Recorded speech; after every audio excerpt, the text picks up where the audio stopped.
Welcome to this very somber edition of the YAHOWAH blog. I'm your host, Craig Winn. I watched this morning, as did, I'm sure, most every Israeli, every Jew worldwide, at the revolting spectacle that the Muslims portrayed in Gaza with the coffins of the Bilbis family, babies that they had abducted. And in typical Islamic fashion, I saw the ghoulish portrait that they had of turning the Prime Minister of Israel into a vampire, blood dripping from his fangs, as they then had the deaths of the Bilbis children blamed on him,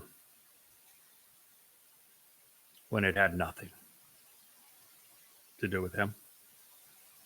Had actually nothing to do with Hamas. The Muslims that kidnapped the Bilbis family were not Hamas members. They weren't even members of Islamic Jihad. They were just ordinary Muslims. It was the most horrid spectacle of demonic savagery, celebrated, that the world may have ever witnessed. Far worse than the Nazi parades.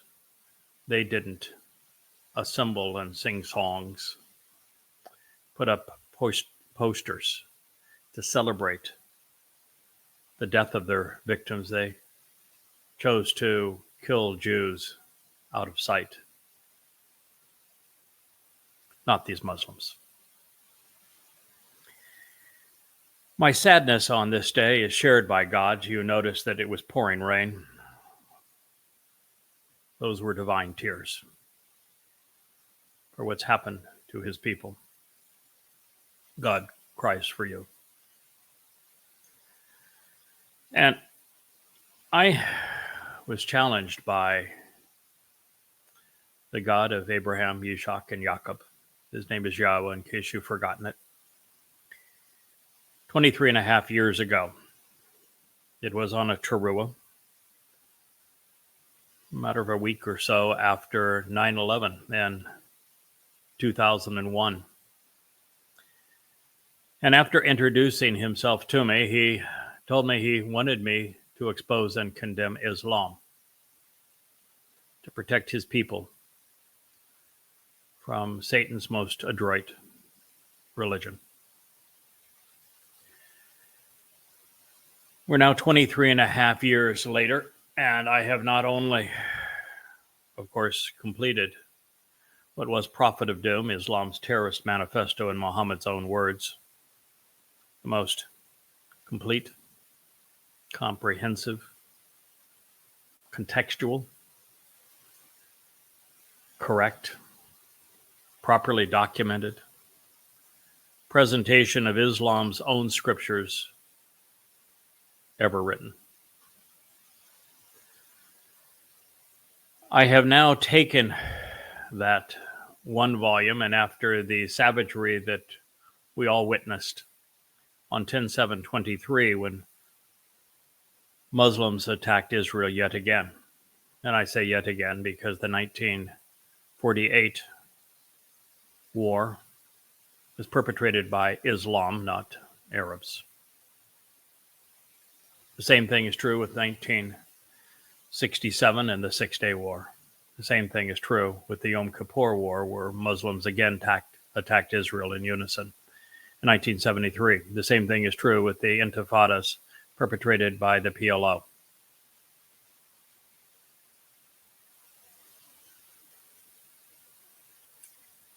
The massacre, slaughter of children, torture children, burning children alive, mutilating children, cutting off their fingers and toes as their parents had to watch, laughing at those that they were raping raped women so brutally they broke their pelvises. For giggles, they would cut off breasts, play with them as if they were toys.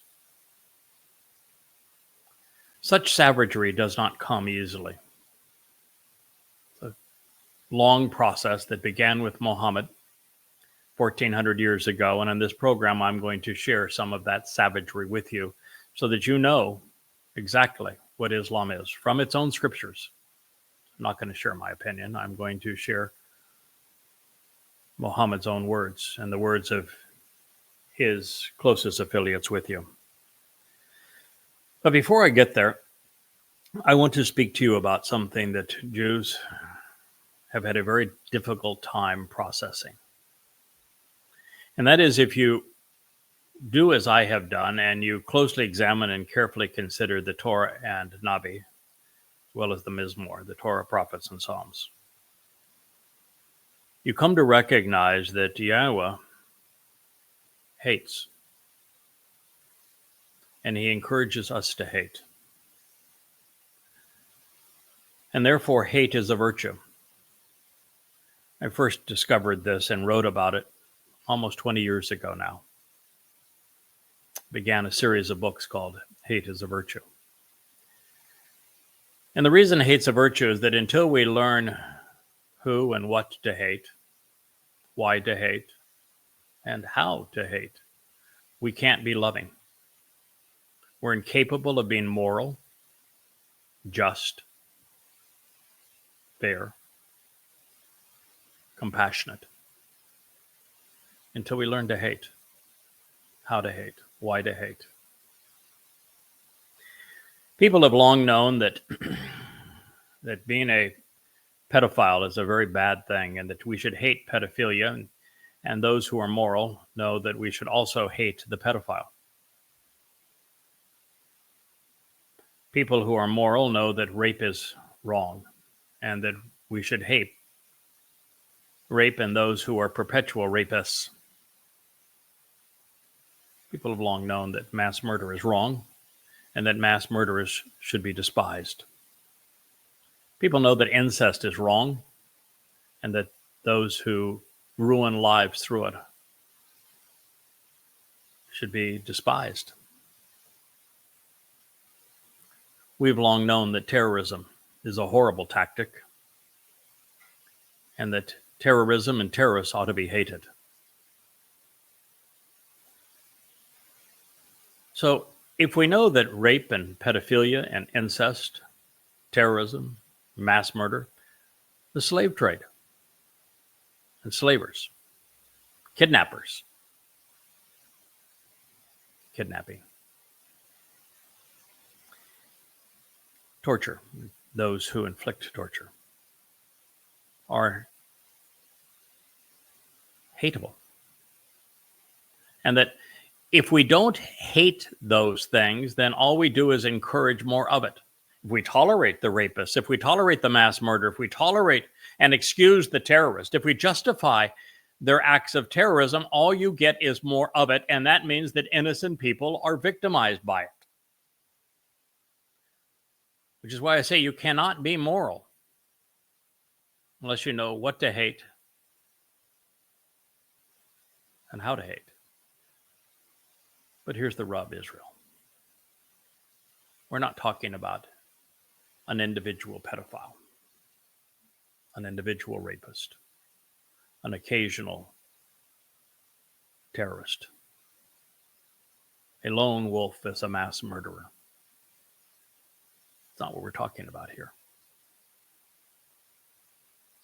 You see, all of those who came into Israel that were such savages, torturing, plundering, raping, murdering, and abducting, they all had one thing in common: Islam. Hamas, Islamic Jihad, Hezbollah, Boko Haram, Al-Qaeda, the Islamic State, ISIS, the PLO, the Muslim Brotherhood. They all have one thing in common: Islam. When the Yazidi girls, thousands of them, were abducted and enslaved, gang raped, sold in slave markets, beaten, with those who didn't smile while being gang raped, burned alive inside of cages with Muslims celebrating their carnage.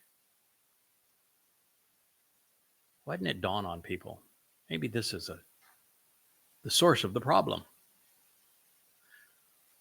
When you look at the live video for what happened on 10/7 and those who are hacking off the heads of their victims with hose, driving knives into children, dragging people out of cars and out of shelters, shooting them at point blank range. What were they shouting? They were confessing, Allahu Akbar.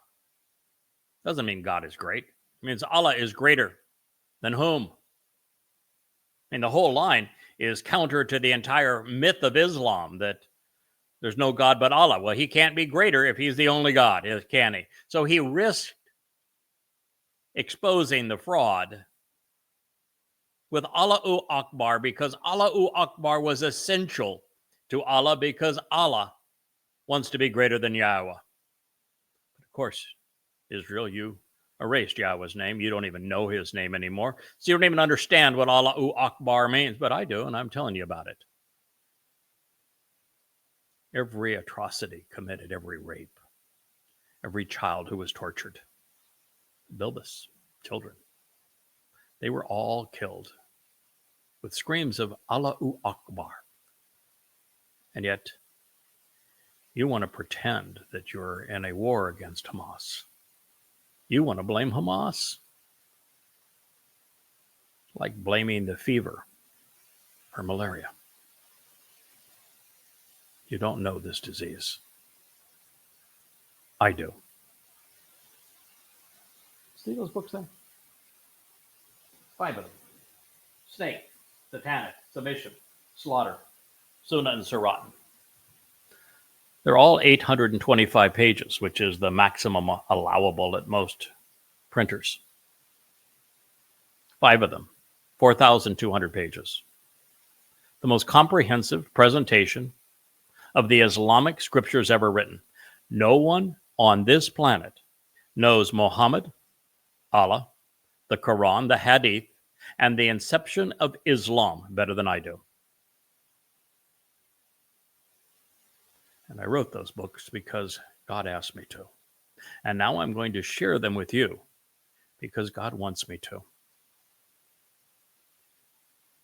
Because here's the rub. Those who murdered Jews, tortured Jews, abducted Jews, raped Jews, terrorized Jews, they all had one thing in common. It wasn't Hamas, because the majority of those 3,000 Islamic jihadists that fled into Israel were not Hamas. They were a distinct minority.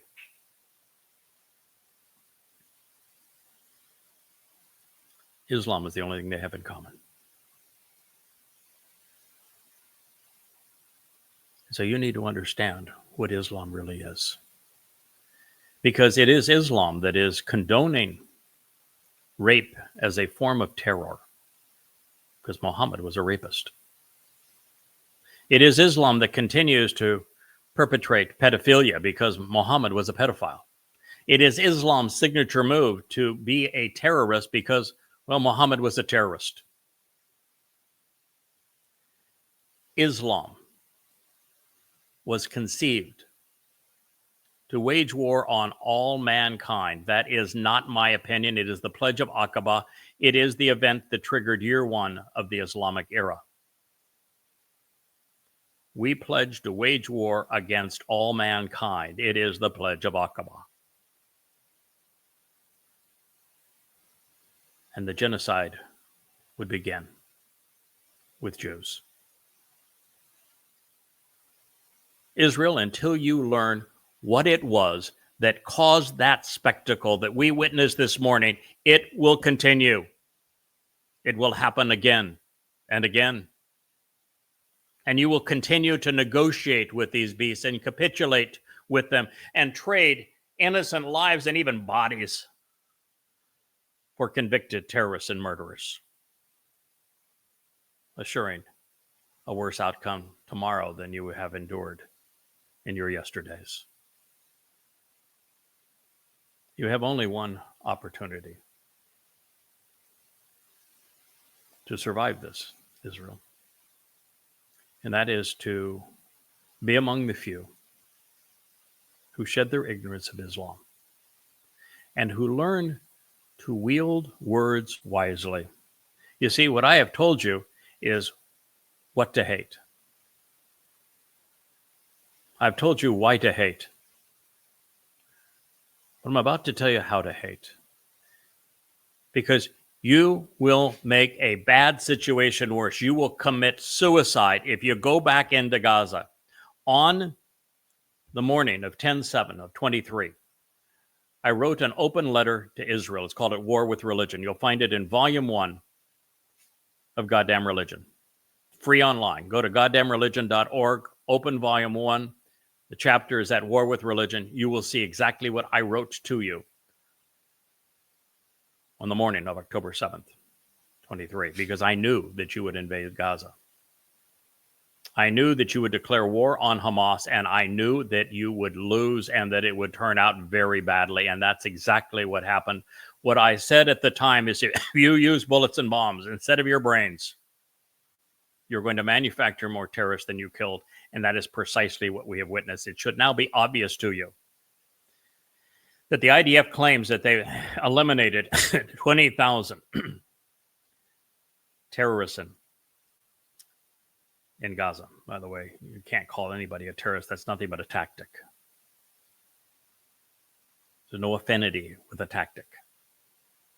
You can't even name the casualties of your war correctly. You eliminated Islamic jihadists.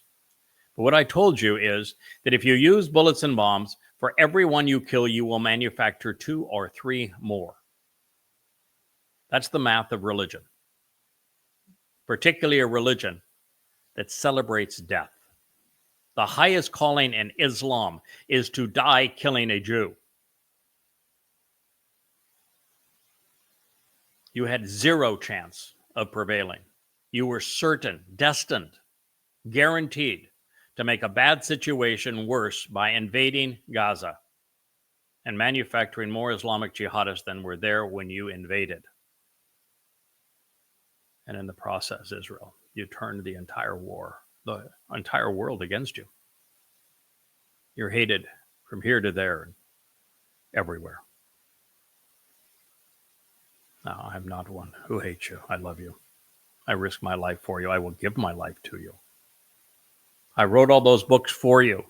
And I have another 30 books on the shelf at YAHOWAH.com, all free, all for you. No one loves you more than I do. But sometimes when you love someone, you need to tell them the truth, even though it hurts.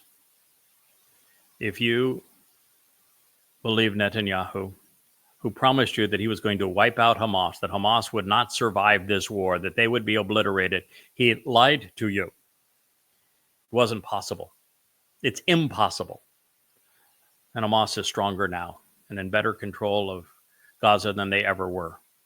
And don't think for a moment that you're going to move 2 million malcontent Muslims out of Gaza into Egypt and into Jordan. And that will not happen. They have no intent on leaving because they are there to kill you. They don't want to be further away. And no Islamic country wants them further away because when they're in proximity to you, it's easier for them to kill you.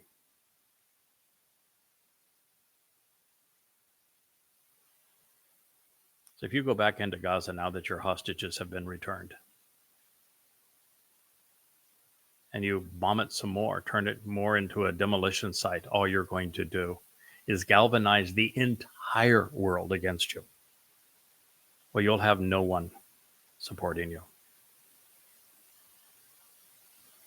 And in this world, it's very difficult to be isolated like that. And for your very survival, you're going to capitulate, and you're going to accept a terrorist state carved out of your heart, which about 20% of Israelis are going to support because they're libertards. Don't have functioning consciences. And then on the next time that Islam decides that it's going to attack, they're going to attack you not only from the east and the west, from the south and from the north, but also from inside, right next to your heart. There will be no battle lines because the battle will be everywhere. And we've already learned that the Mossad is very good if the war is against the Egyptian military, the Jordanian military, the Syrian military. You're good at that. But you're really rotten when it comes to thwarting an onslaught of thousands, and next time it will be millions of jihadists. You don't have a clue how to respond to that. Now, the only response is preventive. And in this case, what I'm trying to encourage you to do is to know enough about your enemy that you can fight this battle and win it with words. You see, of Islam are so dark, they're so deadly, they're so savage, they're so demonic that they just need to be exposed. You need to be the voice that exposes and condemns the Islamic religion, using their scriptures against them. The very first thing I would do, first thing I said I would do on the morning of 10/7 was to trade the Dome of the Rock and Alaska Mosque for the hostages.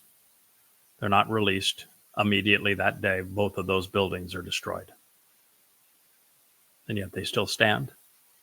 You traded convicted terrorists and murderers for your innocence. Some of you got back in coffins. Okay, I'm going to turn to a preface that I wrote for Goddamn Religion. That's in each of the 5 volumes.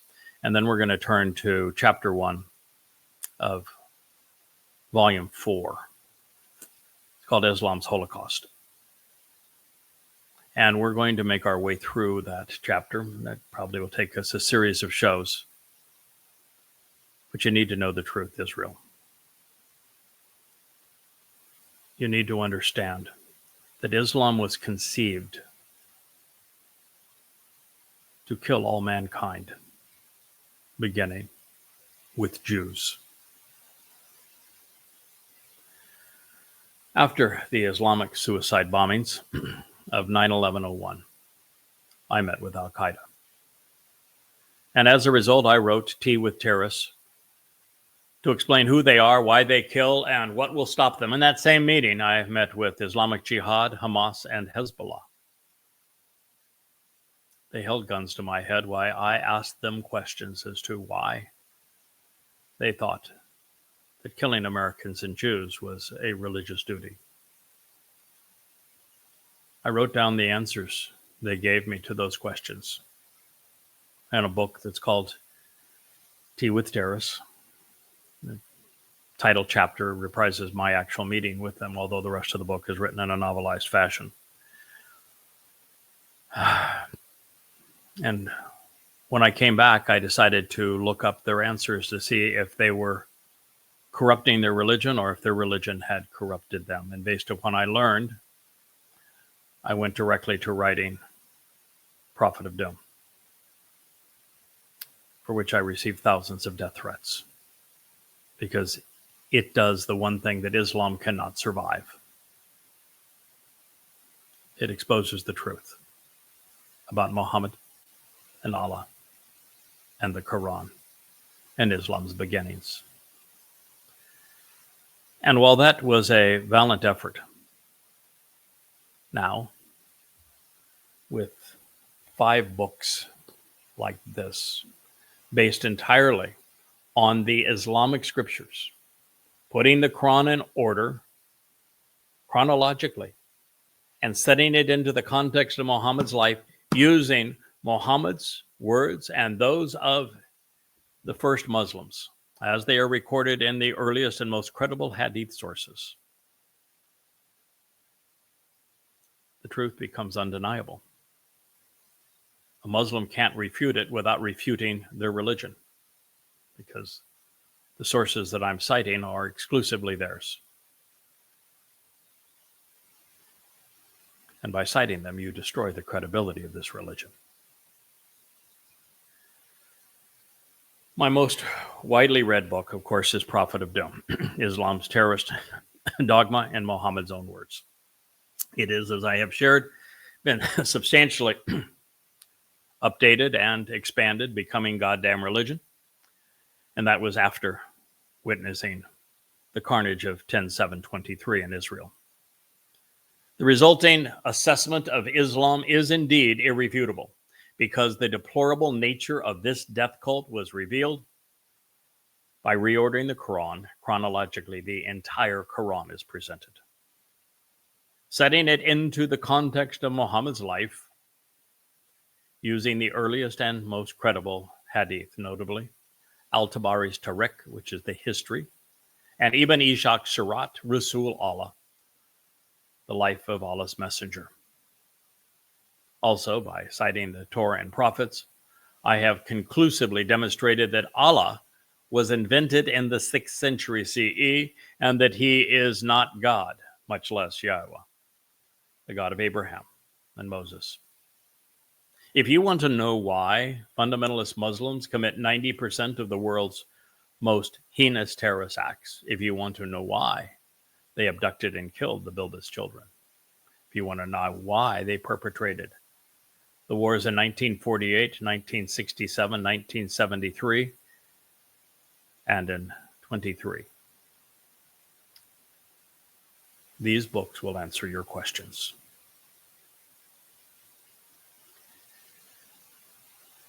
Chapter 1, Volume 4,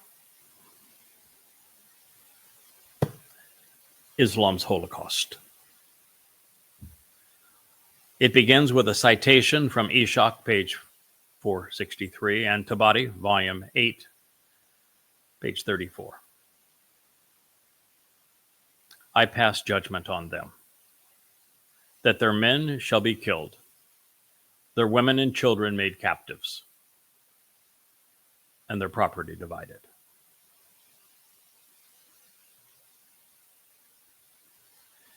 A great darkness was about to descend on Islam. Ishaq, 461. Just before the noon prayers, Gabriel came to the apostle wearing a gold turban. Now, of course, Gabriel didn't show up. Muhammad lied about everything. Gabriel isn't even an angel. He completely screwed that part up. The only reason he knows the name Jibrael is because there were Christians in Petra, which is where the Kaaba originally was, and they spoke of this myth that an angel named Gabriel came to a mythical person named Mary and announced that a misnomer and counterfeit named Jesus would be born to them, or to her. It was all a lie. If you read the prophets and you turn to the book of Daniel, very clearly stated that Gabriel is a man. His name means God's most capable and courageous man, based on Gabor. And Yahweh's Gabor, by Yahweh's own testimony, is to David, the Messiah, your king, the very Son of God. So when I read things like this from the Islamic scriptures, understand, I know that he is lying, and you should know he is lying, but you need to know what he said. You need to know the lie. So just before the noon prayers, Gabriel came to the apostle wearing a gold turban. He was riding a mule. Of course, yes, angels would ride mules, right? He said, "Have you laid down your weapons and stopped fighting, Muhammad?" "Yes," he replied. Gabriel said, "The angels have not laid down their arms. I have just returned from pursuing the enemy. Allah commands you to march to the Kareza. I too will attack the Jews, and I will shake them out of their homes." Yeah, this is attributed to Dowd. He is Gabriel. And in this case, the Muslim version of him, the Muslim counterfeit of him, rides a mule, carries weapons, and he goes off and attacks Jews. And they believe it. Now, when you talk about have you laid down your arms yet, prior to this, the Muslims and Yathrib got their clock clean. The only defensive battle that Islam would ever fight, of the 75 battles waged by Muhammad in the first 10 years of the Islamic era, only one was defensive.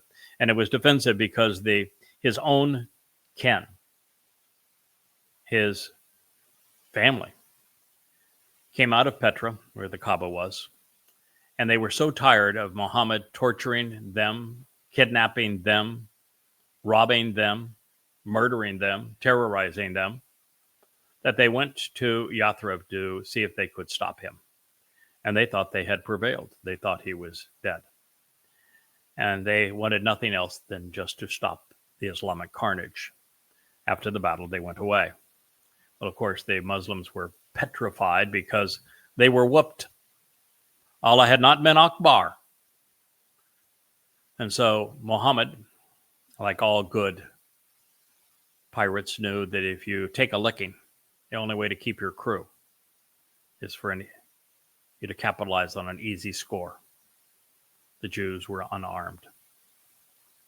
They were an easy score. That's why this occurred. So, angels in turbans, lumbering on mules, wielding swords, commanding Muslims to slaughter Jews. It's quite a picture of what Islam had become. Now, that notwithstanding, as I have shared with you, Gabriel is actually the Messiah. He's Dowd. He's God's most capable and courageous man. He is not an angel. And his headdress will be as it was depicted prophetically in Zechariah and comprised of white linen. He will be suitably attired to anoint the mercy seat on the Ark of the Covenant during his return on Yom Kippurim, less than a decade from now. And from less than a decade as well, from the reenactment of this Islamic Holocaust. While a mule would fit among the other asses in this story, since Malak spiritual messengers fly, the plodding creature would otherwise be in the way. There had been no fighting during the Koresh siege because the merchants gave up and they went home. And the people now being besieged were Jews. They were descendants of Gabriel's beloved people. They were not his enemies. He has and will fight to defend them. But he has never and will never fight to annihilate Jews. You should know, and I have shared it in earlier volumes of Goddamn Religion, that after Muhammad was run out of Petra, Kaabaville, in shame, following the satanic verses, following his threat to slaughter his own kin, following his idolatrous indulgence where he acknowledged that there were multiple gods in Islam, following all of this, and then he had his magical night's journey where he rode on a donk mule, a winged ass, from Petra up to Jerusalem to meet with all the Jewish bigwigs in the temple, and then fly off to heaven through hell. Of course, he didn't know that the temple had been destroyed 600 years earlier. He didn't know that The city actually had a name. There was Jerusalem. He wasn't smart enough to know any of these things. He just claimed that he'd flown there on a donk mule that night. He was mocked down to 5 Muslims. 12 years of preaching, he had 5 followers. Everybody who actually knew Muhammad, who listened to him, who heard what he had to say, mocked him. The Quran is filled with it. The single most reoccurring theme throughout the Quran is those who knew Muhammad best, better than any Muslim today, laughed at him. They said he was demon-possessed, he was a fraud, that his entire Quran was twisted and plagiarized. And it is.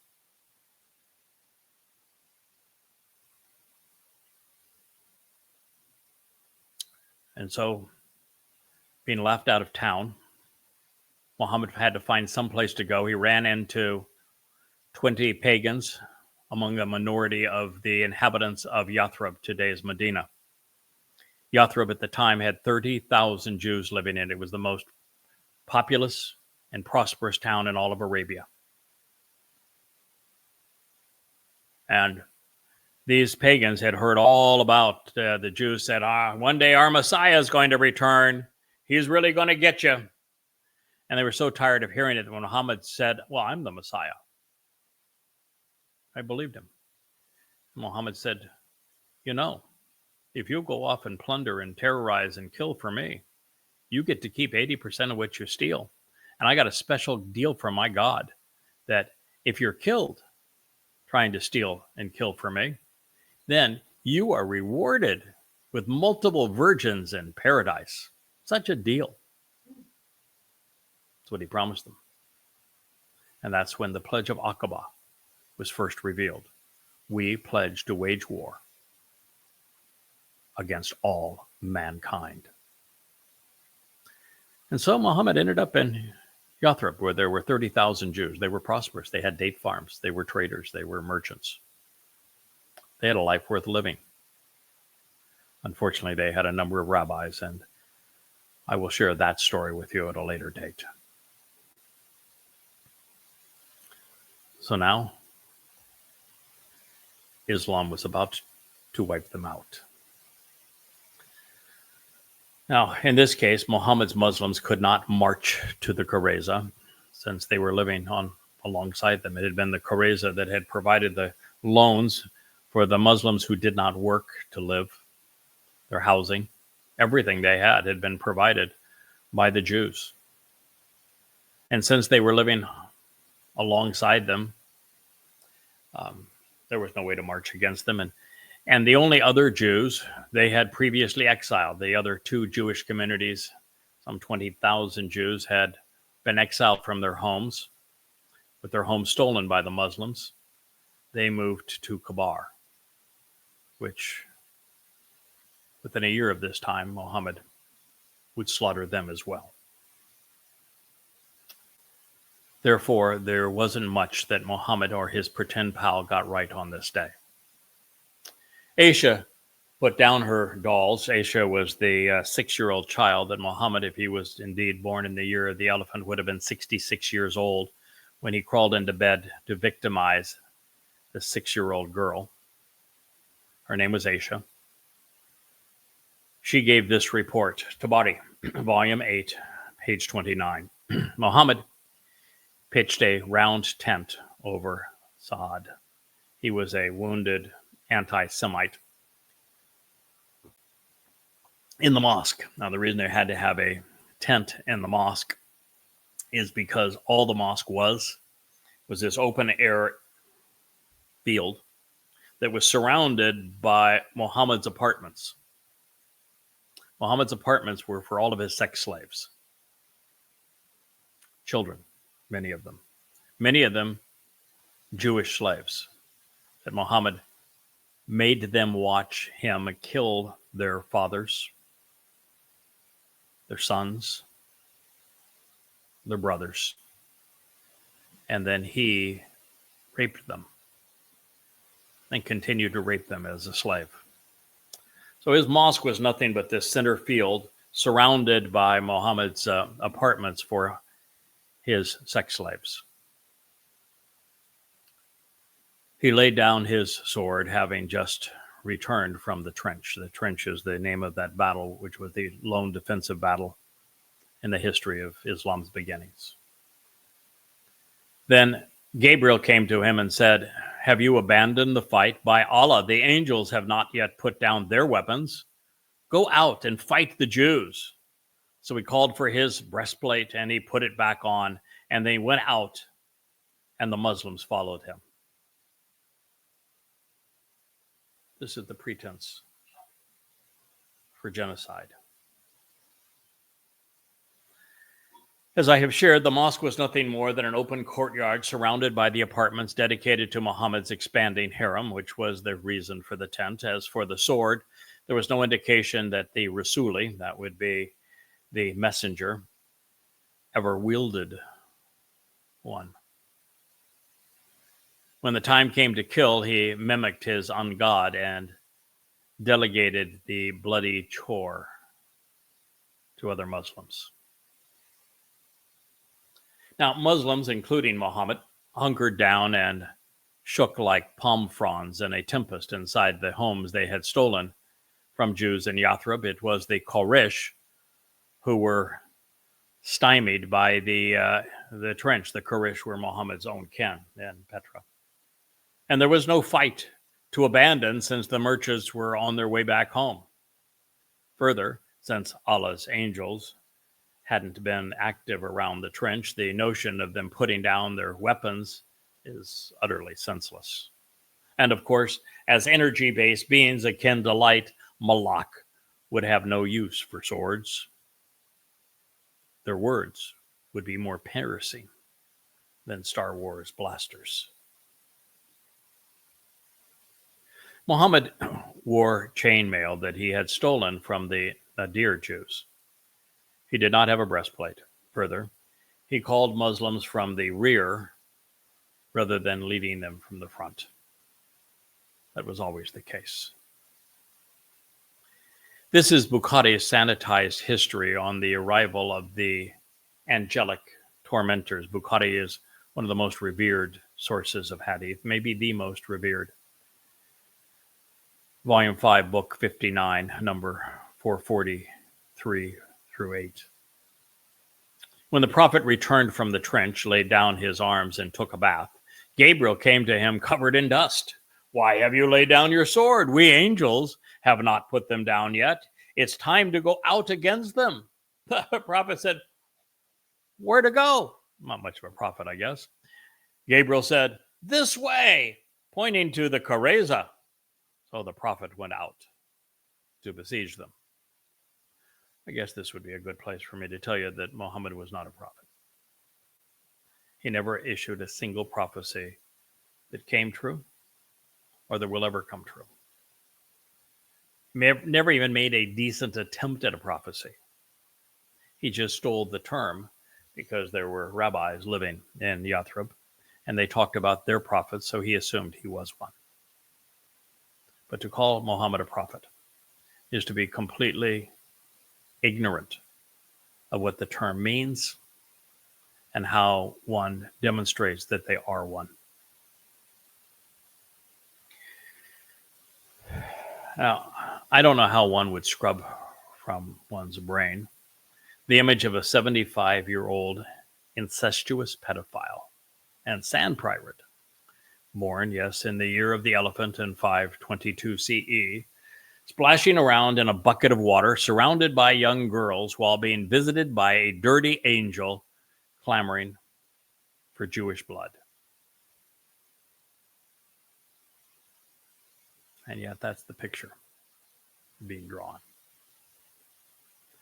Completely delusional, the men responsible for the oral transmission of the Quran stated, Bukhari, Volume 5, Book 59, number 444, "The dust rose in the streets of Medina as Gabriel's regiment marched through. The angels joined Allah's apostle in attacking the Kareza Jews." If there is no justification for killing women and children, men, slaughtering Jews, just attribute one to your God. Yes, spiritual beings kicked up dust as they marched through the streets in pursuit of decapitating Jewish men, raping Jewish women, and enslaving Jewish boys and girls. On that basis, sure, why don't we believe that the Quran was actually a book? That Allah was actually a god? That Muhammad was a prophet too?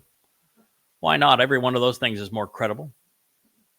To know that the Quran did not exist, not as a single word, not a single page, not as a single book during Muhammad's entire life, and it wouldn't even exist for decades after he was dead. The Quran was not a book.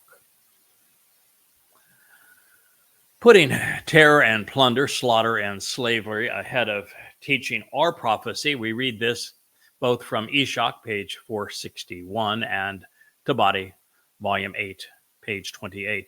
The sources that I am citing is the English translation of Ishak's Sirah, created by Guillaume.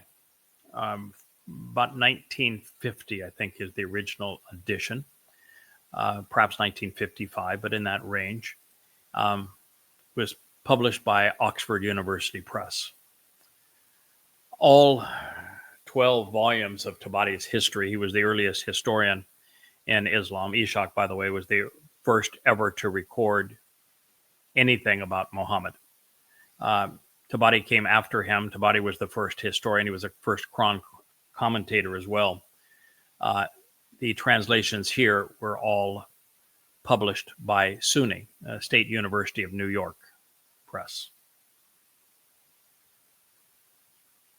The messenger commanded a crier to announce that all should heed and obey. He ordered that none should perform the afternoon prayer until after they had reached the Qurayza settlement. The Prophet sent Ali ahead with his war banner against the Jews, and the Muslims hastened to it. Ali advanced toward their homes and heard insulting language from the Jews about Allah's messenger. Ali ran back and told the Prophet that the Jews were rascals and that there was no need for him to go near those wicked men. Why? Muhammad asked. Have you heard them insult me? Yes, Ali said. Had they seen me, Allah's apostle replied, they would not have said anything of the sort. Psychopaths have very large egos. By the way, the reason that the Jews were mocking Muhammad is because Muhammad ran out of material for his Quran. When he was in Petra, he pilfered, plagiarized, twisted for his own use Hanif poetry. Hanif poetry was written by Arab converts to Judaism in Yemen. The proof of this is overwhelming. He just simply called it his own, applied it to his own situation, twisted it, perverted it to serve his interests. When he moved to Yathrib, now he had a vast reservoir of material to pilfer because the rabbis had just completed their Babylonian Talmud. And Muhammad negotiated to pay them for Talmud recitals, some of which just appear in the Quran wholesale, like the story of the whoopee bird with Solomon, the story of Daud's ant army and talking ants, the most quoted lines in the Quran. The whole story of Abraham axing the biggest idols in Babylon, and then claiming that the biggest of the idols was the one that hacked the other idols to death, making, I guess, the biggest of the idols a real god. Maybe making him Allah, I guess. These stories all came from the Talmud. The only reason that you read about Moses and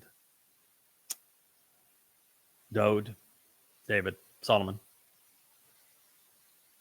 at all in the Quran is because the rabbis had sold Muhammad Talmud readings. And then when Muhammad twisted those stories to serve his personal interest, to make it applicable to his despicable life as a sand pirate and sexual pervert in Yathrib, they mocked him. They said, you can't attribute that to Allah. You bought those stories from us. They don't apply to this situation. You're making a fool of yourself. And it's obvious, you read the story. He did make a fool of himself, and he did buy them. The Quran is full of confessions that he purchased them. But now Muhammad was in a bad situation. They knew the truth. They knew he was making the whole thing up. They knew that the Quran was purchased from rabbis. And so the easiest solution was to kill them, which is really the impetus for what we're reading now.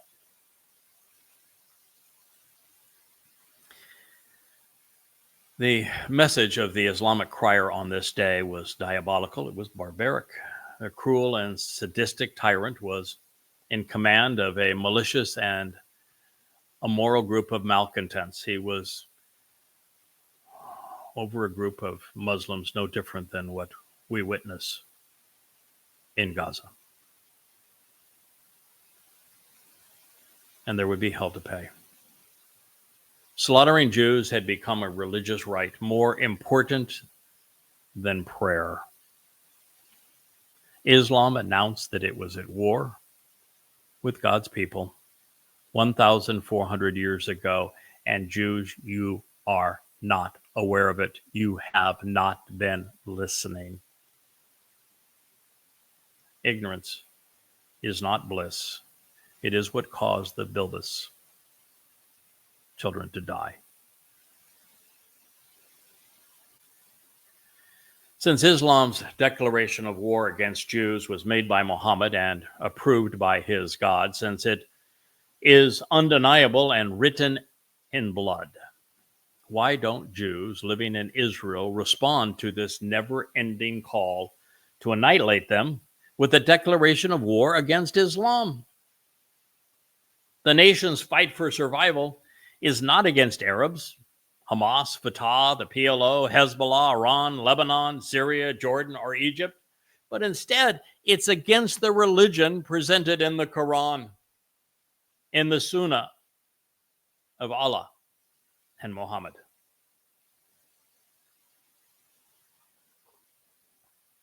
If we were to go along with Ali and label the Jews rascals because they insulted Muhammad with words as these ghoulish and perverted Muslims besieged them with raised swords and shrill rants,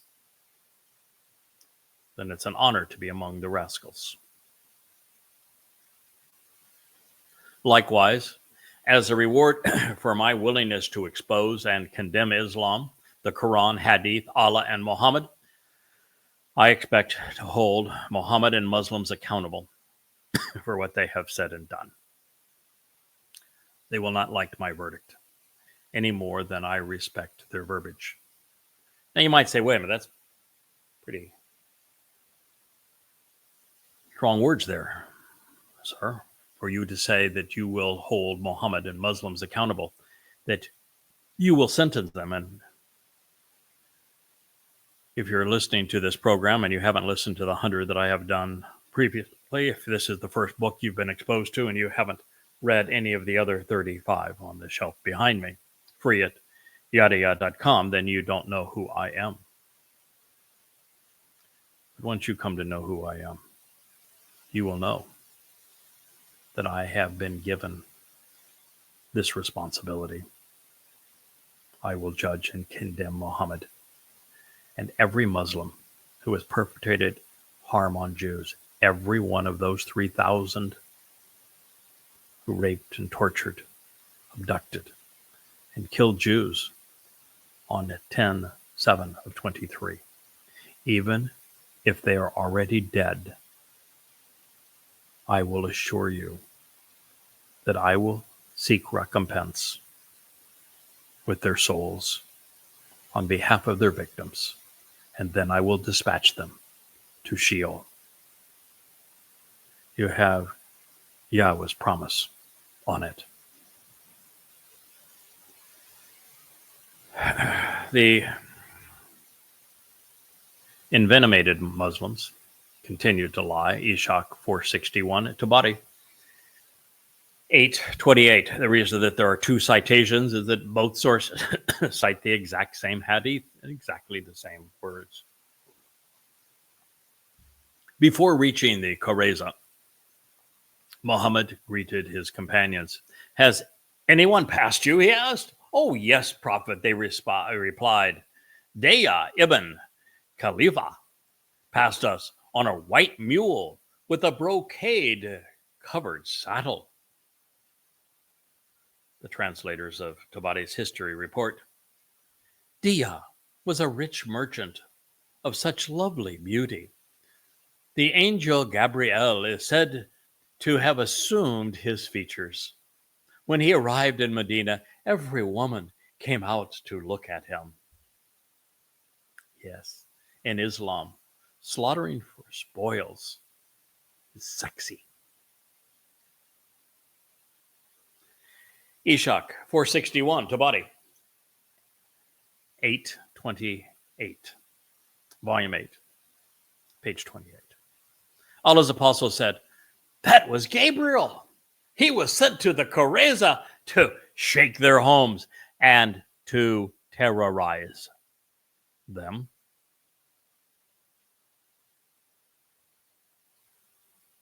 Billions have been conned into believing that a dust-covered, sword-wielding terrorist was God's messenger to mankind. And all the while, the wannabe God proved capricious and unreliable, abandoning his people so that Muslim Arabs could kill them. That's the story they want you to believe. The Islamic proclamation and persecution of war was more important than prayer and Islam's non-profit purview and to his ungod. Tabari 8, page 29. The Holy Prophet, peace be unto him, said, "No one should pray the afternoon prayer until they are in the territory of the Koreza, because warfare against the Jew is incumbent upon Muslims." Are you aware that the Quran repeatedly tells Muslims that they must follow Muhammad's orders? If they fail to obey Muhammad's orders, that Allah orders good Muslims who are jihadist killers to kill those Muslims who do not wage war, who do not attack and kill Jews. He orders the good Muslims to kill them because he wants to torture them forevermore in the hottest places of hell. Yes, throughout the Quran, Allah is only depicted in hell, and his only occupation is sadistic torture. And so with this line, all Muslims are ordered, they are commanded by Allah to commit warfare against the Jews. Killing Jews is incumbent upon Muslims. Killing Jews is incumbent upon Muslims.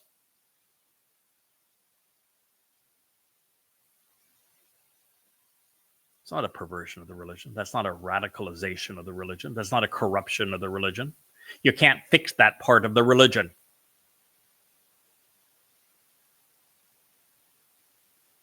That is Islam. Warfare against the Jews is incumbent upon Muslims. Now, mind you, this Jewish community had lived there for better part of 1,000 years. They were prosperous. They owned their homes. They owned their farms. They were unarmed. Their only crime was they were Jewish, and they were now surrounded by Muslims, and the Muslims were savages. Seem familiar? There was now an addendum to the pledge to wage war against all mankind. It's called the Pledge of Aqaba, the first event of the first year of the Islamic era. Demeaning, slaughtering, raping, robbing, and enslaving Jews had become incumbent upon Muslims. And nothing has changed with Islam, the Quran or the Hadith, Allah or Muhammad, since this declaration of war was pronounced on Jews. Ignore it at your peril. This is not my opinion. This is not an interpretation of Islam. This is theirs. And that's the only one that should matter. The Muslims had been totally occupied with warlike preparations. They refused to pray until they had come upon the Jews in accordance with Muhammad's order. Allah did not find fault with them in his book, nor did the messenger reprimand them for it. No reason to pray. No reason to be religious, because the religion was now kill the Jews. That's Islam. Right from Muhammad's lips. Endorsed by Allah. Yes, they were being religious. So, postponing this prayer so that they could decapitate innocent men, rape little girls, enslave little boys, rob Jewish families, must have been a tremendous sacrifice for them. Nevertheless, they were setting a fine example for Islamic terrorists everywhere. It's pretty hard to misinterpret this prophetic decree. Warfare against the Jews is incumbent upon Muslims. And don't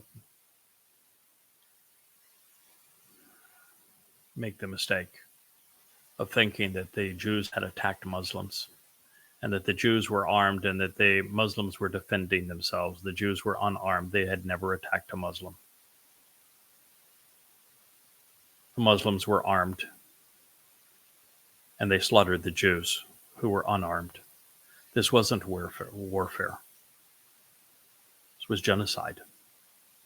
This is religious savagery at its very worst. Demonstrating his deep-seated abhorrence of Jews, Muhammad unleashed what we would call hate speech today. Tabari 8:28. When the messenger approached the Jews, he said, "You brothers of apes, Allah shamed you and cursed you." Muhammad's mouth was as foul as his manners. But I suppose having a trash mouth made him ideally suited to recite the Quran. He is now justified genocide against Jews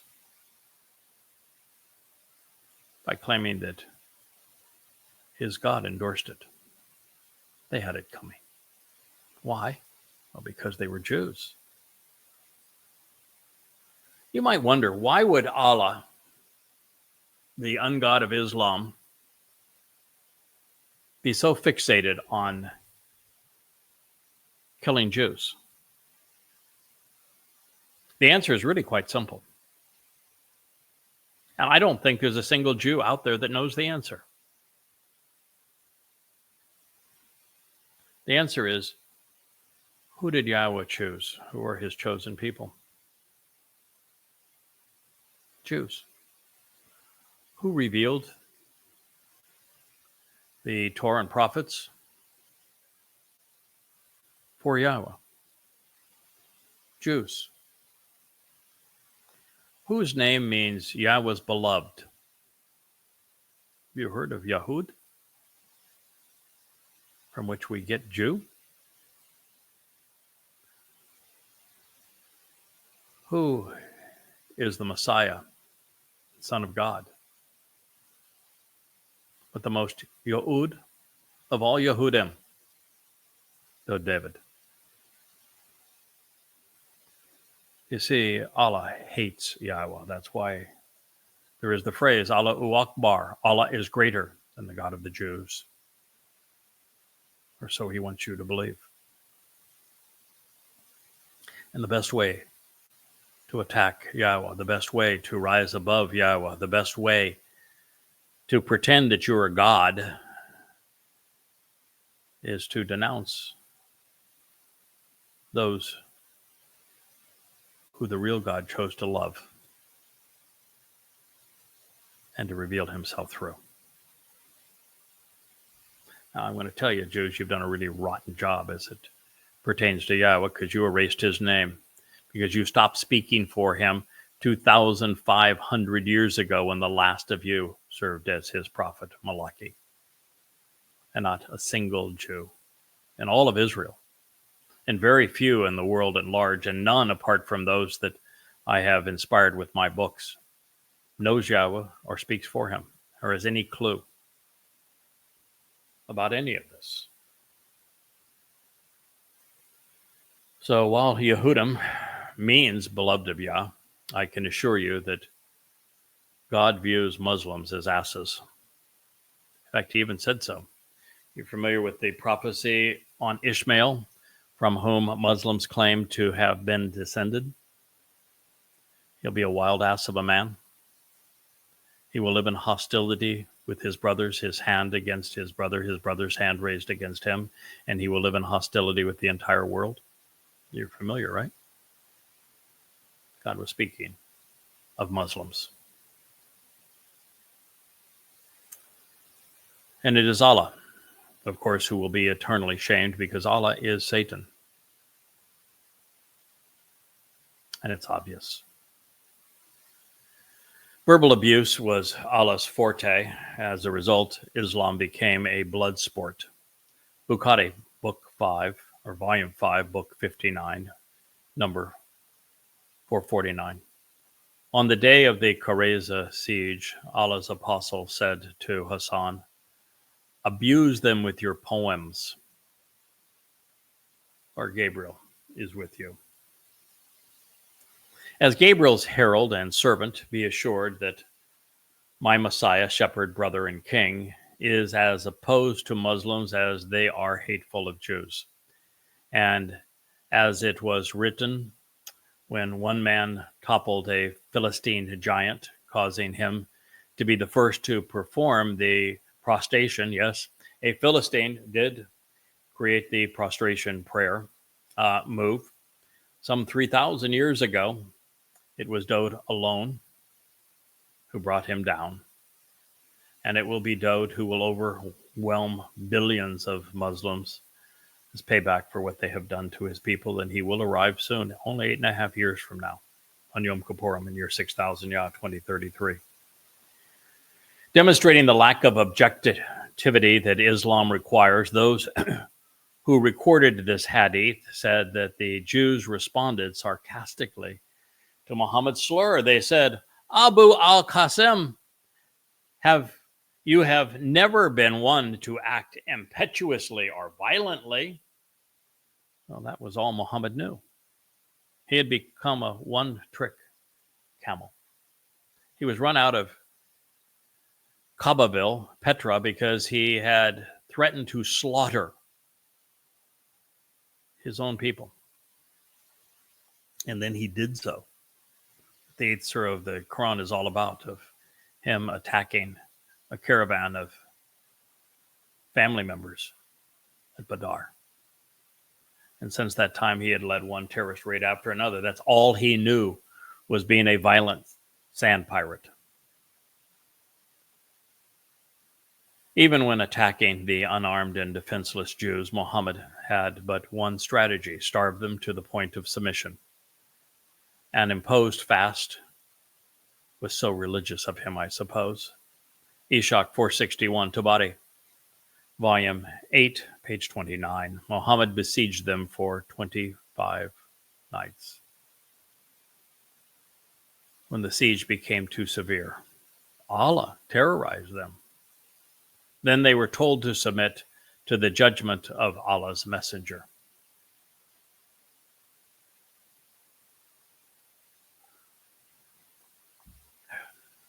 It's tough to read, but you need to know this story. Muhammad and Allah had become indistinguishable, of course, by this point. They were Islam's holy trinity, a false god, a false prophet, and the demonic spirit possessing the Rasuli to turn three personas into a unifying, terrorizing tyrant. A Tabari Hadith proclaims, Tabari, volume 8, page 29, Abu Lubaba gave the sign that it would mean slaughter. So they said, we will submit to the judgment of Saad. I guarantee you they never said such a thing, but nevertheless, it makes Muslims feel all warm and fuzzy. Now, it was Saad's dying wish to see Jews massacred. He was a raging anti-Semite, a bloodthirsty Islamic terrorist. And since he was the most fervent Jew hater in the land, this request isn't the least bit credible, but nothing in Islam is credible. I'm not telling you this because any of it's true. It is only what is the basis of Islam. There is no other basis for the religion. This is the religion. And you need to know it, because this is why Muslims kill. Tabari 8:29, the Holy Prophet said, submit to his judgment. So they submitted. The Messenger of Allah sent a donkey with a saddle, padded with palm fiber, and he was mounted on it. Well, that's obviously not how it happened, so let's check Ishaq's Sirah for a more accurate portrayal. Ishaq 461. After the siege exhausted and terrorized the Jews felt certain that the apostle would not leave them until they had exterminated them. So they decided to talk to Qab Assad. He said, people of the Jews, you see what has befallen you. I shall propose three alternatives. Take whichever one you please. He said, swear an allegiance to this man and accept him, for by Allah, it has become clear to you that he is a prophet sent from Allah.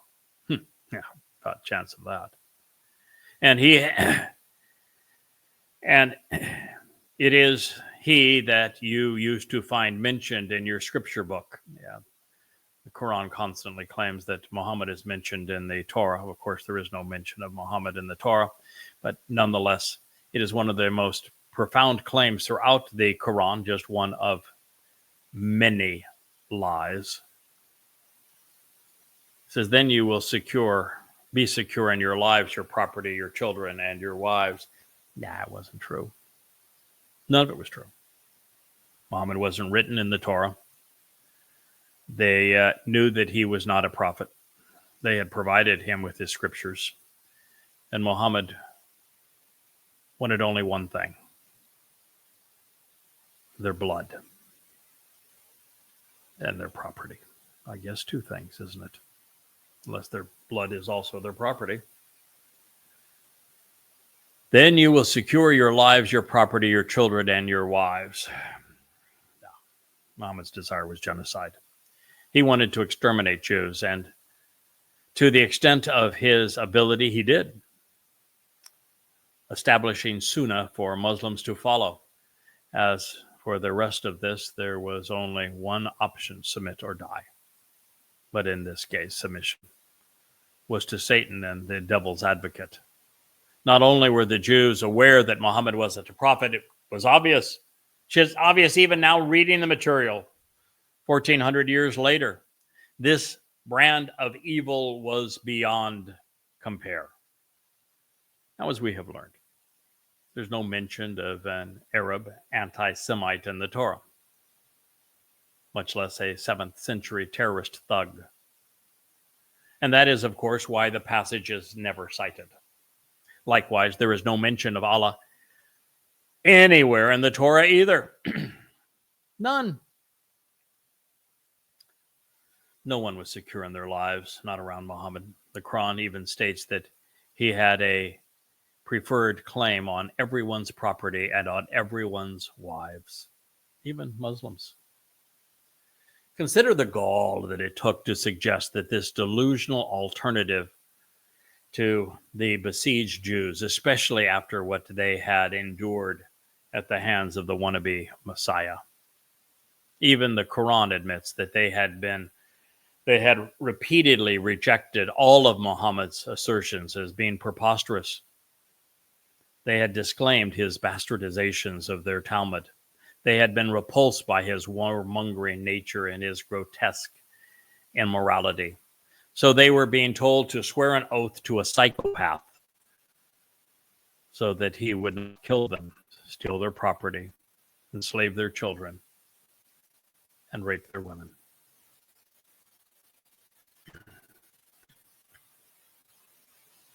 Ishak, 462, Tabari, Volume 8, page 30.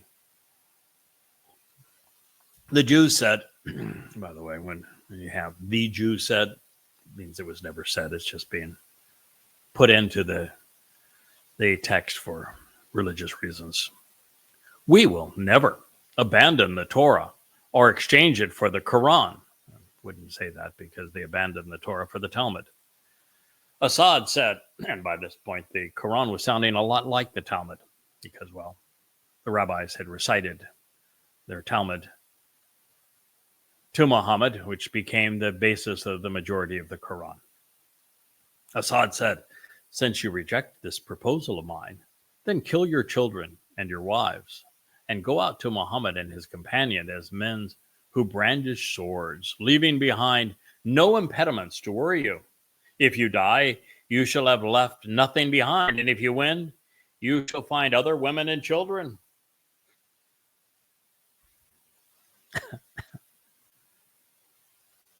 Disgusting, isn't it? Mindset that would write such things, say such things. The Jews replied, why would we kill these poor ones? What would be the good of living after them? Well, I don't believe a word of this. If it were true, it provides a window into the depraved character of the first Muslims, as well as the superior morality of these Jews. One can only presume that Muslims were so deluded by Islam, they believe everyone is similarly grotesque. Since the Quran has presented children as a test, they were proposing that the Jews eliminate theirs. It is what good Muslims did on October 7th, 2023 in Israel. And according to Allah, women are worthless. They're replaceable. But fortunately, within a decade of this writing in 2024, YAHOWAH will eliminate them as one would eradicate a plague. In the third alternative, Assad asked the Jews to violate their Shabat and attack Muhammad by surprise. Since they had no weapons, it was another ploy. Muslims like to call infidels ungodly when they fight on holy days or in sacred months, yet they do so with glee. And if memory serves, in their major offensive against the Jews in 1973, Muslims launched a surprise attack on Yom Kippur. And in 10/7/23, it was a Shabat.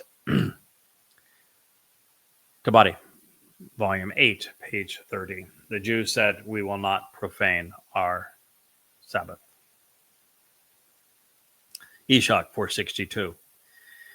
Then the Jews asked Muhammad, send us Abu Labamba, one of the Oz, for they were allies, so that we can ask his advice. The prophet complied, and the Jews grabbed hold of him. The women and children were crying. He pitied them. They said, Abu, do you think that we should submit to Muhammad's judgment? Yes, Lubaba said, that he pointed with his hand to his throat, indicating that it would be slaughter. Lubaba later said, as soon as my feet moved, I knew that I had betrayed Allah's apostle. Abu Lubaba rushed away and tried to hide himself behind a pillar in the mosque. He cried, I will not leave this spot until Allah forgives me for what I have done, for I betrayed his apostle. No, he didn't. This confirms, of course, that Muhammad intended to slaughter the Jews from the outset. There would be no surrendering. They would be murdered, not exiled. Muhammad knew that the Jews were starving and unharmed. He was toying with his victims as a cat toys with a captured mouse. Even worse, after decapitating the men, Muhammad and the first Muslims would rape their wives and their children in their homes. They found savagery entertaining, not unlike what occurred again on October 7th in Israel. You know, this idea of the choice between exiling and exterminating Jews was considered more recently. I've been posting this on X, and I want to share it with you. But in the waning months of 1941, the Grand Mufti of Jerusalem met with Adolf Hitler. And the topic of discussion was exterminating Jews as opposed to exiling them, which is what a Muslim leader wanted. Hitler, up to that point, in every meeting between his SS and senior Nazi officials, all very well documented, explains that the intent with the Jews of Europe was to rob them and then to exile them. But within a month of this meeting with the Grand Mufti of Jerusalem, that all changed. And the next meeting, the notes of that meeting says, no, rather than exiling Jews, we're going to exterminate them. You see, the extermination of 6 million Jews in Europe wasn't a Nazi idea. It was an Islamic idea by a Muslim who knew what happened in Yathrib and knew that the first Jews had been exiled and the last of them were exterminated. And the Quran glorifies the extermination, not the exile. Yes, you blame the Holocaust on the Nazis and Adolf Hitler when it should be blamed on the Grand Mufti of Jerusalem, who the British, by the way, empowered, and on Islam.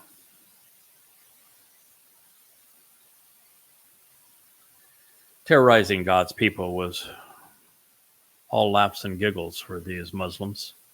Ishaq, 462, Tabari, 832. This is very much like what happened in Gaza, where they were throwing candy, playing music, all smiles. They brought their children out to watch the coffins go past the bodies of babies Muslims had murdered. I heard Allah's apostle laughing at daybreak, so I said, why are you laughing, Prophet? May Allah make your laugh a hearty one. He replied, Lubaba has been forgiven. The depravity of a man who would laugh at this. It's reminiscent of Hitler, who said in Mein Kampf, I have become incapable of pity. It's true of all psychopaths. Muhammad was a psychopath. And the similarities don't end there. Hitler turned his command posts into many brothels from which he orchestrated the extermination of Jews.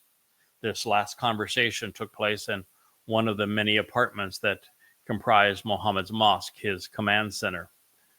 When Salama, the wife with whom their prophet was being intimate, heard that Abu Lubaba had been forgiven, she asked Ishaq, 462, Tabari, 832, can I give him the good news? Oh, he said yes. So she went and stood at the door of her room and said, oh, Lababa, rejoice, for Allah has forgiven you. Pretty much confirms the way that I described the mosque was accurate. Another treasure from this dark dawn also smacks of Hitler and his Nazi goons. Muhammad had personal SS guards like Der Fuhrer's stormtroopers and the SS Ishak 463. Amir went past the apostles' guards who were commanded that night by Osama. He challenged him. Last time I checked, Moses didn't have an armed guard. I don't either.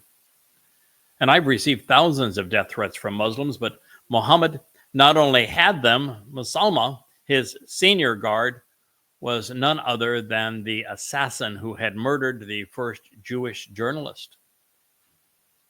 Remember, in an earlier volume, for those who have read these books, he said, I will kill him for you.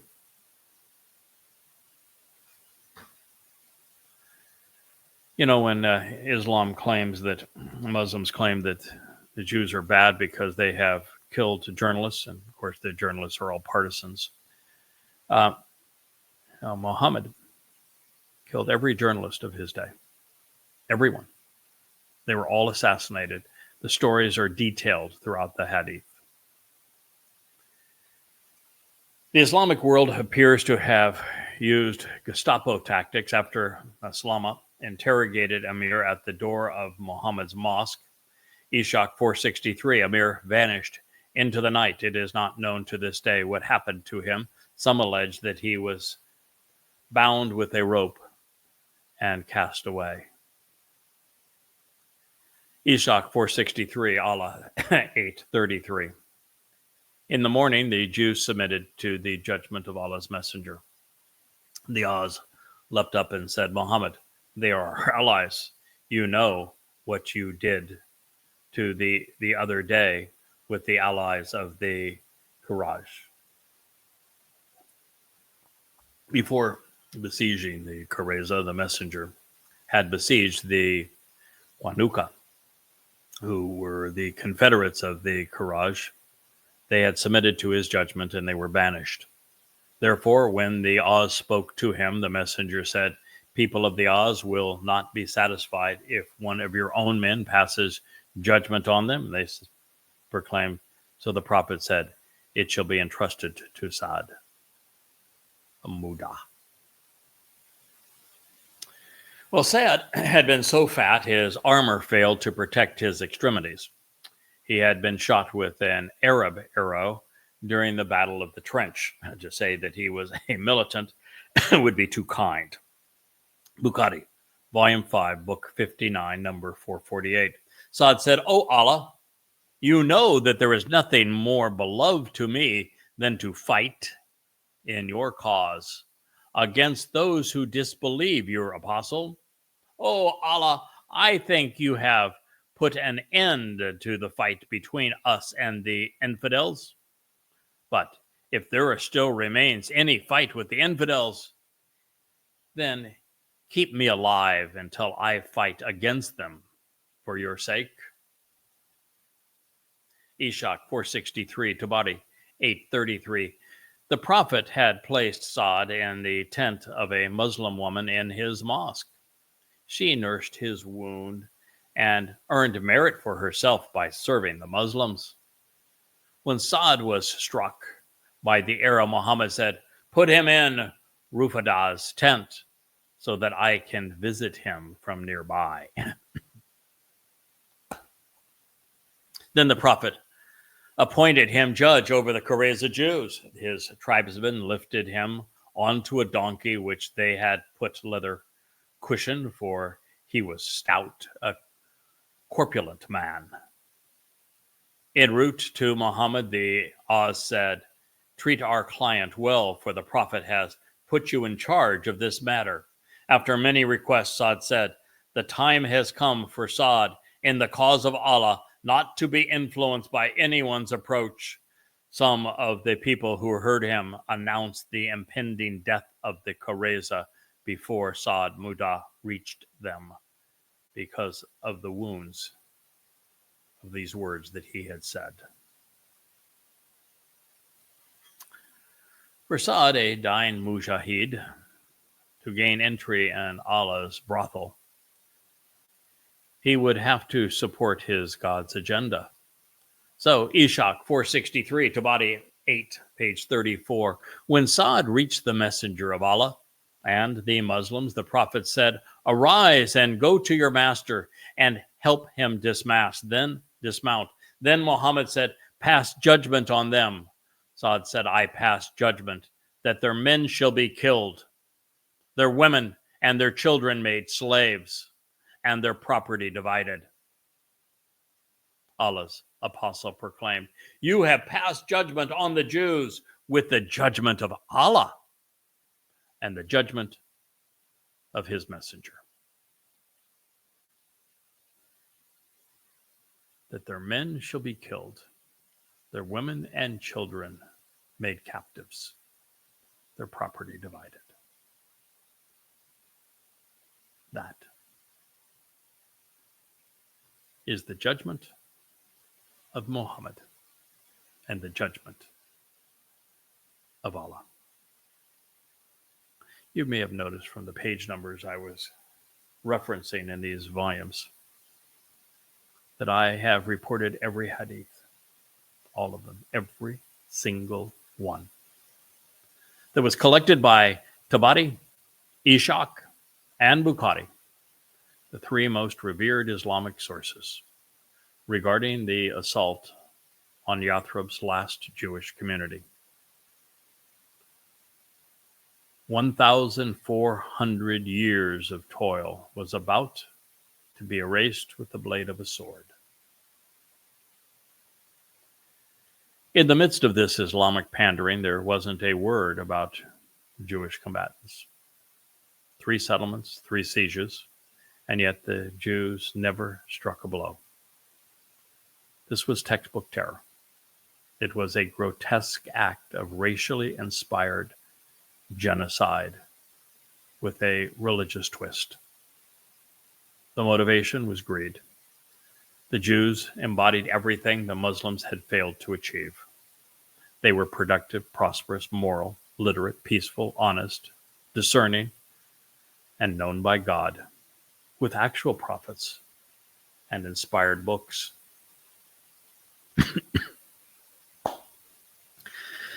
Bukhari collected a series of hadith on this diabolical verdict. Bukhari, Volume 5, Book 58, number 148, as well as Book 59, number 447. Saad came riding a donkey, and when he approached the mosque, the Prophet said, "Get up, for the best among you." Then the apostle said, "O Saad, these people have agreed to accept your verdict." Saad said, "I judge that their men shall be killed, and their offspring and their women should be taken as captives." The Prophet said, "You have given a judgment similar to Allah, the king's judgment."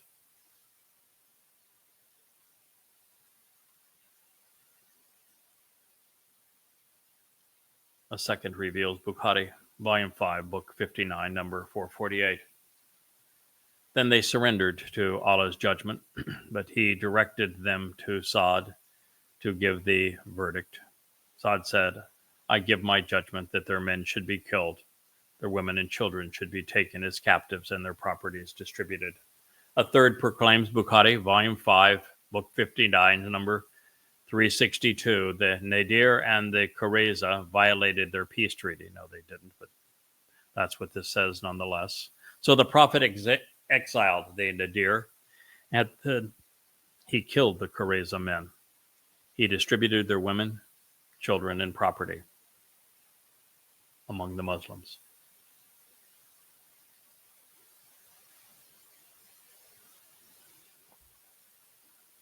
And what do you suppose the Muslim militants did to these women? The Quran says that they forced them into prostitution. The Hadith says they raped them. Bukhari, Book 5, or Volume 5, Book 59, number 459. I entered the mosque and saw Abu Said set beside him and asked him about sex. Abu Sayyid said, "We went out with Allah's apostle, and we received female slaves from among the captives. We desired women, and we loved to do coitus interruptus." Yeah, that's what it says. I didn't change a word. They raped them. Another Bukhari hadith goes on to report that Muhammad never grew weary of tormenting Jews. Bukhari, Volume 5, Book 59, number 461. He exiled all the Jews from Medina. It was actually Yathrib. They were the Jews of the Qanuqa, the Jews of the Haritha, and the other Jews from their homes. It was something, this character crippling. It's important to know that there were many confirmations, each affirming that Muhammad was a terrorist while destroying the myth that he was a prophet. His Islam was a terrorist manifesto, pure and simple. Islam was conceived for rape and for plunder. And on this day, the first Muslims were doing what they did best. Tabari 8:34. Saad turned away from the messenger out of respect. He said, "I pass judgment on the men that they shall be killed, the property divided, and the children and women made slaves." Muhammad replied, "You have passed judgment on them with the judgment of Allah from above the seven heavens." The chorus continues with this refrain, Tabari, Volume 8, page 39. After the affair of the Qurayza ended, the wound of Saad broke open. Aisha reports he passed judgment on the Jews and prayed, saying, "O Allah, you know that there are no men whom I would rather fight and strive to kill than the men who called your messenger a liar." Those who knew Muhammad best called him what he was. And for that, they were killed. Before we review what happens next, I want to reacquaint you with the salient verses of the 33rd Surah, which serves as the model for the Holocaust.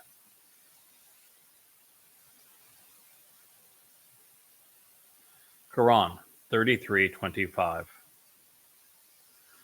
Allahu, you see there is no Allah in the Quran. There's an Allahi, Allahu, Allaha. It means thee for him or thee for her. Allahu turned back the unbelievers in their rage. They did not obtain any good or advantage. Allahu sufficed the believers in is omitted, but the battle. Allahu strong, Allahu mighty. The unbelievers, those were Muhammad's kin. The extended family members who had been terrorized so many times by Muhammad, their sons murdered, their women raped, their caravans plundered, that they had come to put an end to it. And they were not turned away by Allah or even Allahu. They were finally left because all evidence was that they had killed Muhammad. They had routed them and they had no other reason to be there. And they left. But nevertheless, Allahu wants Muslims to believe that he was right there in the middle of the rout. Now, mind you, the Muslims were routed. They were beaten to a pulp. It's amazing that any Muslim even survived. But Allah's right there to say, I was your guy. I was the one that was give them the upper and the lower and the, man, didn't you see me fight that losing battle? Well, that would make Allah quite the loser now, wouldn't it? Muslims don't think it through like that. This is the Quran after all. So it was Allah who turned back the unbelievers. They weren't just unbelievers. They were the people who knew Muhammad best. They were all from Babel. They're the ones who had heard the first 10 years of this. They're the ones who had heard the satanic verses, the idolatrous indulgence where 3 pagan goddesses were added to the Quran. They were the ones who heard Muhammad said, I'm going to slaughter you. They were the ones who had heard about the fabled donk mule ride that is the basis for the Dome of the Rock. They had heard it all. They were unbelievers for a reason. They knew Muhammad better than any Muslim today, as well as I do. In their rage, no, they weren't enraged. They were disgusted. They did not obtain any good or advantage. They pretty much whacked the Muslims into total defeat. Allah who sufficed for the believers, the battle. Allah who is strong. Allah who almighty. Quran 33:26. And he brought down those who backed them among the people of the book. Jews didn't have anything to do with Muhammad's family and kin from Babel. Nothing. And nobody brought the Jews down, these people of the book.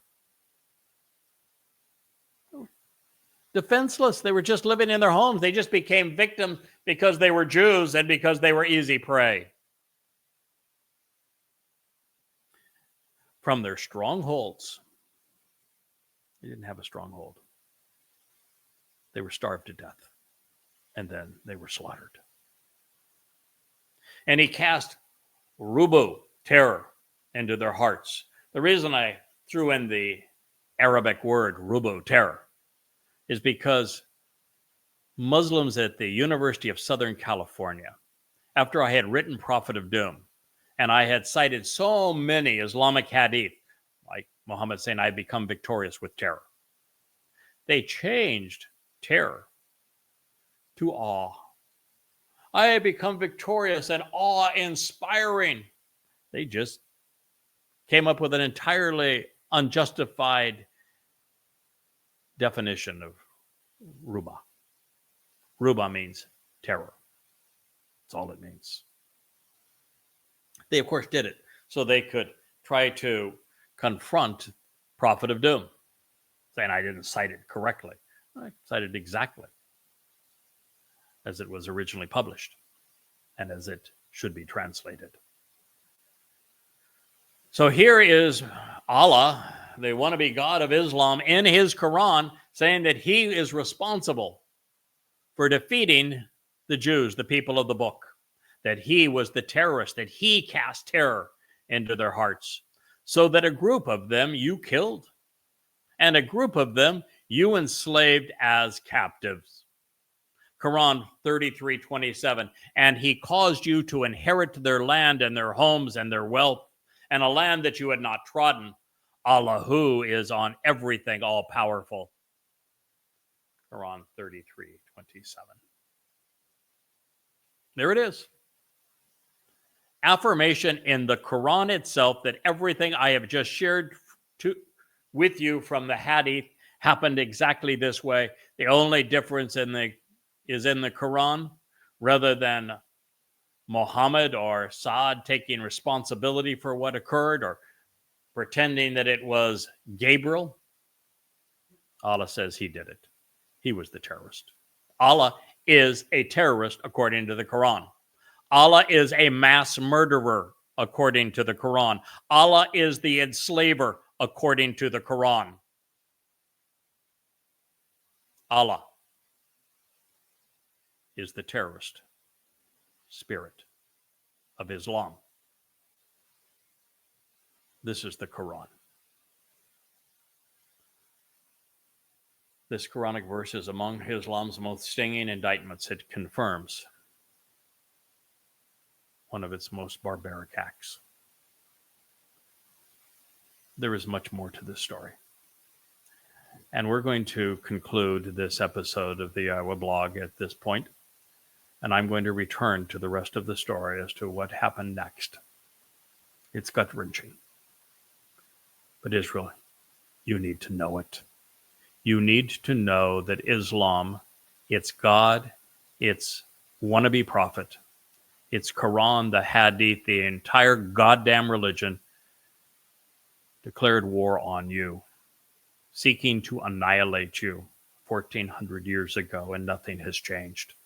Until you recognize that your enemy is Islam and come to despise Islam for what they have done and are doing to you, and then learn how to fight this foe wielding their words against you, you will only make a bad situation worse. I thank you for listening.